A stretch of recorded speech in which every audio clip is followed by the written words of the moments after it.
Hello students, welcome back to my YouTube channel. ನಾನು ನಿಮಗೆ ಇವತ್ತಿನ ವಿಡಿಯೋದಲ್ಲಿ ಬಿಸ್ನೆಸ್ ಮ್ಯಾಥ್ಸ್ನಲ್ಲಿ ಟ್ರೂ ಡಿಸ್ಕೌಂಟ್, ಬ್ಯಾಂಕರ್ ಡಿಸ್ಕೌಂಟ್ ಹಾಗೆ ಬ್ಯಾಂಕರ್ಸ್ ಗೇನನ್ನು ಹೇಗೆ ಸಾಲ್ವ್ ಮಾಡಬೇಕು ಅಂತ ತಿಳಿಸ್ತಾ ಇದ್ದೀನಿ. ನಿಮಗೆ ಈ ಕಾನ್ಸೆಪ್ಟನ್ನು 10 ಮಾರ್ಕ್ಸ್ಗೆ ಮೇನ್ ಎಕ್ಸಾಮ್ನಲ್ಲಿ ಕೇಳ್ತಾರೆ. ಟ್ರೂ ಡಿಸ್ಕೌಂಟಿಗೆ formula ANR divided by 100 plus NR. Banker ಡಿಸ್ಕೌಂಟಿಗೆ formula ANR divided by 100. Bankers ಗೇನಿಗೆ formula banker discount minus true discount. Present ವ್ಯಾಲ್ಯೂಗೆ formula amount minus true discount. ಇಲ್ಲಿ ಫಾರ್ಮುಲಾದಲ್ಲಿ ಎ ಅಂತಂದರೆ ಅಮೌಂಟ್, ಎನ್ ಅಂತಂದರೆ ನಂಬರ್ ಆಫ್ ಇಯರ್ಸ್, ಆರ್ ಅಂತಂದರೆ rate of interest. TD stands for true discount, BD stands for banker discount, BG stands for bankers gain. ನೋಡಿ, ಈ ಚಾಪ್ಟ್ರಲ್ಲಿ commercial arithmetic ಈ ಚಾಪ್ಟ್ರಿಂದ ನಿಮಗೆ ಒಂದು ಕಾಂಪೌಂಡ್ ಇಂಟ್ರೆಸ್ಟ್ ಪ್ರಾಬ್ಲಮ್ ಕೇಳ್ತಾರೆ 5 ಮಾರ್ಕ್ಸಿಗೆ, ಸಿಂಪಲ್ ಇಂಟ್ರೆಸ್ಟ್ ಪ್ರಾಬ್ಲಮ್ ಕೇಳ್ತಾರೆ, present value of annuities, future value of annuities. Total ಆಗಿ 5 ಮಾರ್ಕ್ಸಿನ 4 question ಇರುತ್ತೆ, ಅಲ್ಲಿಗೆ 20 ಮಾರ್ಕ್ಸ್ ಆಯಿತು. ಈ ಕಾನ್ಸೆಪ್ಟಿಂದ 10 ಮಾರ್ಕ್ಸಿಗೆ ಕೇಳ್ತಾರೆ. ಟೋಟಲ್ ಆಗಿ 30 ಮಾರ್ಕ್ಸಿಗೆ ಕಮರ್ಷಿಯಲ್ ಅರ್ಥಮೆಟಿಕ್ ಚಾಪ್ಟ್ರಿಂದ ಕನ್ಫರ್ಮ್ ಆಗಿ ಕೇಳ್ತಾರೆ. ಸೊ ಇದರಲ್ಲಿ ಟ್ರೂ ಡಿಸ್ಕೌಂಟ್, ಬ್ಯಾಂಕರ್ ಡಿಸ್ಕೌಂಟ್ನಲ್ಲಿ 2 ಥರ ಪ್ರಾಬ್ಲಮ್ ಬರುತ್ತೆ. ಒಂದು, ಅವರೇ ಅಮೌಂಟ್ ಕೊಟ್ಟಾಗ true discount, banker discount calculation ಮಾಡೋದು ಹೇಗೆ.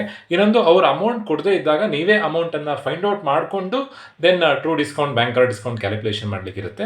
2 ಥರದಲ್ಲಿ ಪ್ರಾಬ್ಲಮ್ ಕೇಳ್ತಾರೆ. ಟ್ರೂ ಡಿಸ್ಕೌಂಟ್ ಅಂತಂದರೆ, ಒಂದು ವೇಳೆ ನೀವೇನಾದರೂ ಬ್ಯಾಂಕಲ್ಲಿ EMI ಮಾಡಿದ್ದೀರಾ ಅಂತ ಅಂದ್ಕೊಳ್ಳೋಣ, ಒಂದು ಕಾರ್ ಲೋನ್ ಮಾಡಿದ್ದೀರಾ ಅಂತ ಅಂದ್ಕೊಳ್ಳೋಣ. 7 ವರ್ಷ ಟೆನ್ಯೂರ್ ಇರುತ್ತೆ ಯೂಶಲಿ ಕಾರ್ ಲೋನಿಗೆ.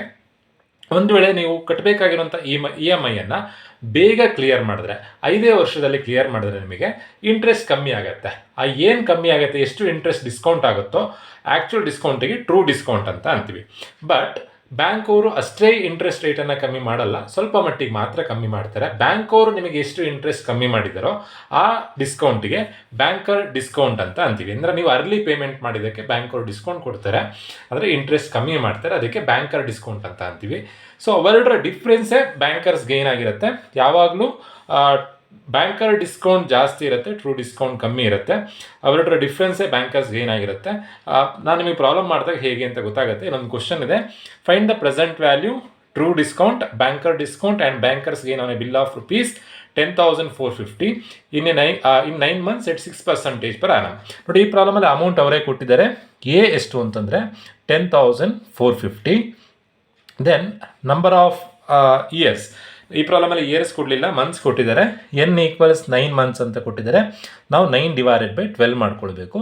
3 years, 4 years ಅಂತ ಕೊಟ್ಟರೆ 4 ಅಂತ ಬರ್ಕೊಂಡ್ರೆ ಆಯಿತು. 3 years ಕೊಟ್ಟರೆ 3. ಸಪೋಸ್ 1.5 years ಕೊಟ್ಟರೆ ಹೇಗೆ ಬರ್ಕೊಳ್ಬೇಕು? ಫಸ್ಟು ನಾನೀಗ 9 months ಕೊಟ್ಟರೆ ಹೇಗೆ ಬರ್ಕೊಳ್ಬೇಕು ಅಂತ ಹೇಳ್ತಾ ಇದ್ದೀನಿ. 9 ಡಿವೈಡೆಡ್ ಬೈ 12 ಮಾಡಿದಾಗ 0.75 ಬರುತ್ತೆ. 9 ಡಿವೈಡೆಡ್ ಬೈ 12 ಮಾಡಿದಾಗ ಸಪೋಸ್ 1 year 6 months ಅಂತ ಕೊಟ್ಟಿದ್ರೆ ನೀವು ಅವಾಗ ಏನು ಮಾಡಬೇಕು ಅಂತಂದರೆ 6 monthsಗೆ ಮಾತ್ರ ಸಪ್ರೇಟ್ ಕ್ಯಾಲ್ಕುಲೇಷನ್ ಮಾಡಬೇಕು. 6 ಡಿವೈಡೆಡ್ ಬೈ 12 ಮಾಡಬೇಕು. 1 year 6 months ಅಂತ ಕೊಟ್ಟರೆ 6 ಡಿವೈಡೆಡ್ ಬೈ 12 ಮಾಡಿದಾಗ 0.5 ಬರುತ್ತೆ.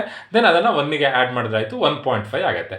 1 year 9 months ಅಂತ ಕೊಟ್ಟರೆ 9 ಡಿವೈಡೆಡ್ ಬೈ 12 ಮಾಡ್ಕೊಳ್ಬೇಕು, 0.75 ಬರುತ್ತೆ. ಆವಾಗ ಇಯರನ್ನು ಆ್ಯಡ್ ಮಾಡಿದ್ರೆ ಆಯಿತು, 1 + 0.75 ಅಂತಂದರೆ 1.75 ಆಗುತ್ತೆ. ಆ ಥರದಲ್ಲಿ ಕ್ಯಾಲ್ಕುಲೇಷನ್ ಮಾಡಬೇಕು. ಈಗ ಬರೀ 9 months ಮಾತ್ರ ಕೊಟ್ಟಿದ್ದಾರೆ. 9 ಡಿವೈಡೆಡ್ ಬೈ 12 ಮಾಡಿದಾಗ 0.75 ಬಂತು.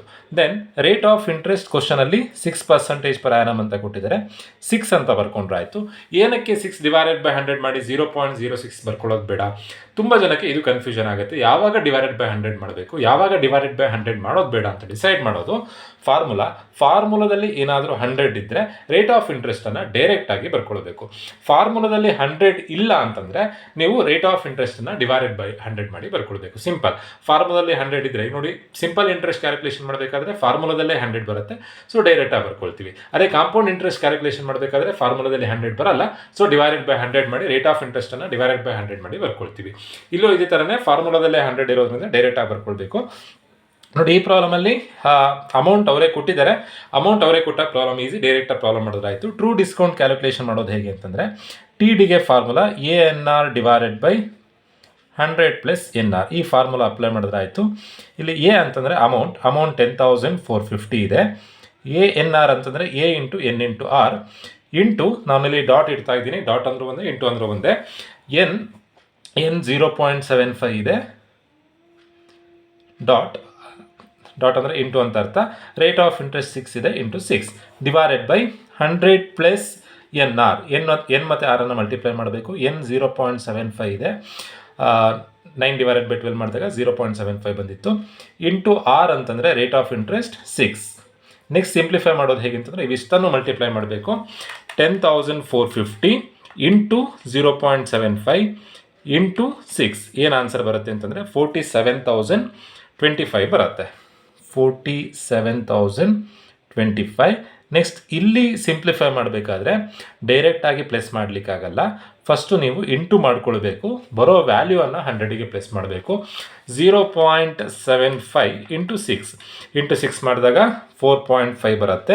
ಅದನ್ನು 100ಗೆ ಆ್ಯಡ್ ಮಾಡಬೇಕು. ಅಲ್ಲಿಗೆ 47,025 ಡಿವೈಡೆಡ್ ಬೈ 104.5 ಮಾಡಿದಾಗ ನಮಗೆ ಟ್ರೂ ಡಿಸ್ಕೌಂಟ್ ಸಿಗುತ್ತೆ. 47,025 ಡಿವೈಡೆಡ್ ಬೈ 104.5 ಬರೋಂಥ ಆನ್ಸರ್ 450. ಟ್ರೂ ಡಿಸ್ಕೌಂಟ್ ಕ್ಯಾಲ್ಕುಲೇಷನ್ ಮಾಡಿ ಆಯಿತು. ಟ್ರೂ ಡಿಸ್ಕೌಂಟಿನ answer 450. Next banker discount calculation ಮಾಡಬೇಕು. ಬ್ಯಾಂಕರ್ ಡಿಸ್ಕೌಂಟಿಗೆ ಫಾರ್ಮುಲಾ ANR ಡಿವೈಡೆಡ್ ಬೈ 100. ನಾವು ಎಗೈನ್ ANRನ್ನು ಕ್ಯಾಲ್ಕುಲೇಷನ್ ಮಾಡುವಂಥ ಅವಶ್ಯಕತೆ ಇಲ್ಲ. ಆಲ್ರೆಡಿ ANR ಮಾಡಿಕೊಂಡಾಗ ಸಿಂಪ್ಲಿಫೈ ಮಾಡಿದಾಗ ಬಂದಿರೋವಂಥ ಆನ್ಸರ್ 47,025 ಇದೆ. ಅದನ್ನೇ ಬರ್ಕೊಂಡ್ರಾಯ್ತು. 47,025 ನೋಡಿ, ಇಲ್ಲಿರೋದು ANR, ಇಲ್ಲಿರೋದು ANR. ANR ಅಂತಂದರೆ A into N into R.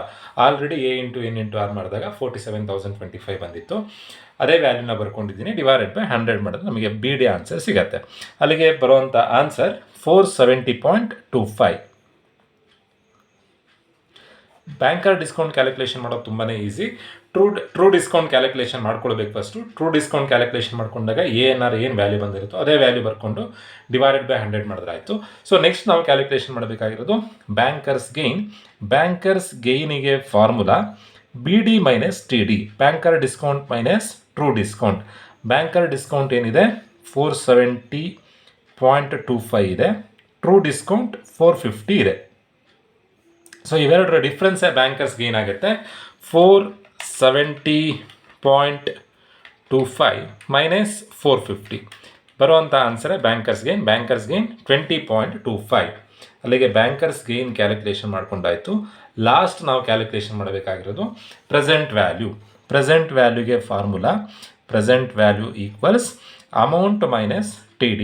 Amount ಅಂದರೆ ಸ್ಟಾರ್ಟಿಂಗ್ನಲ್ಲಿ ಕ್ವಶನಲ್ಲಿ ಕೊಟ್ಟಿರುವಂಥ ಅಮೌಂಟು 10,450 ಮೈನಸ್ TD ಅಂತಂದರೆ ಟ್ರೂ ಡಿಸ್ಕೌಂಟ್ 450.